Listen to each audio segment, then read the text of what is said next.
বাক্সাৰ শিমলত চোৰৰ চাফাই অভিযান। পুৱতি নিশা চোৰৰ দলে শিমলা বজাৰৰ 4খনকৈ ব্যৱসায়িক প্ৰতিষ্ঠানত চলাই অভিযান। চোৰে লুটি লৈ যায় প্ৰায় 2 লক্ষাধিক নগদ ধন। গুঞ্জিত বসুমতী নামৰ লোকজনৰ গেলামালৰ দোকানত প্ৰায় 1500 টকা, কৃষ্ণ দাস নামৰ লোকজনৰ ফাৰ্মাচীৰ দোকানত প্ৰায় 80,000 টকা, মিনি চৌৰাং বড়ো হাৰ্ডৱেৰ দোকানত প্ৰায় 1,70,000 টকাৰ নগদ ধন চোৰে লুট কৰি নিয়ে।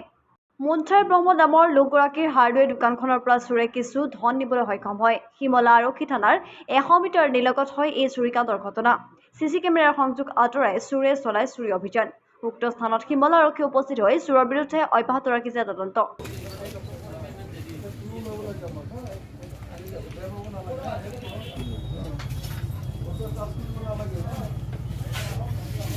ইয়াত আজি ৰাতি চোৰ হৈছে মানে ৰাতি 2টা বা 2:30 মানত চোৰ হৈছে মানে এমান টাইমত মানে এইখন দোকান হয় গেলামাল দোকান তাতে মানে তালাটো ভঙাই পইচা আছিল অলপ 1500 মান সেইখিনি লৈ গৈছে মানে 2টা বা 2:30 এনেকুৱা টাইমত আৰু দোকান মোটামুটি আমাৰ এইখিনি এৰিয়াত 3খন হৈছে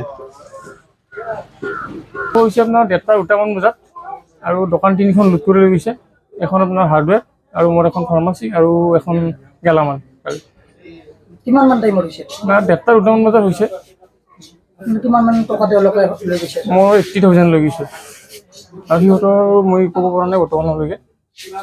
100 মিটাৰ 200 মিটাৰ মানত আছে নিৰাপদ আছে। প্ৰশাসনে আচলতে দায়িত্ব পালন কৰিব লাগে।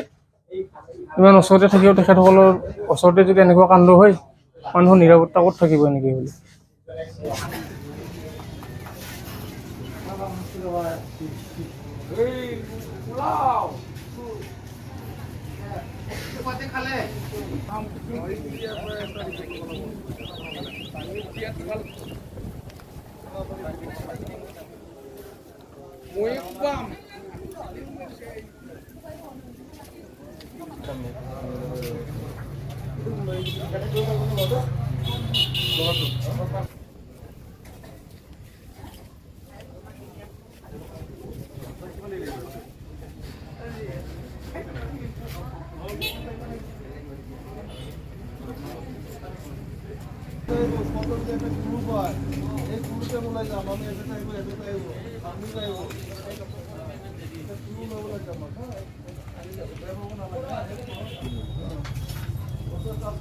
Ini